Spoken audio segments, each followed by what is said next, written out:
ஒருவன் விளையாடிக் கொண்டிருந்தான்.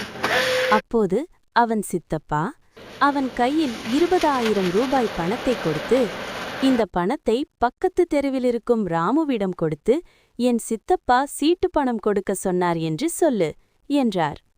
அவனும் அந்த பணத்தை எடுத்துக்கொண்டு ராமுவிடம் சென்றான். ராமு பணத்தை வாங்கி எண்ணி பார்த்தான்.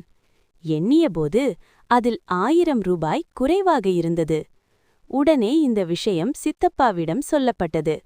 அதற்கு அவர், நான் சரியாக எண்ணித்தான் பணத்தை கொடுத்தேன், நீ 1000 ரூபாய் எடுத்தாயா என்று கேட்டார். இந்த வார்த்தைகளை கேட்டவுடன் அவன் அதிர்ச்சியடைந்தான்.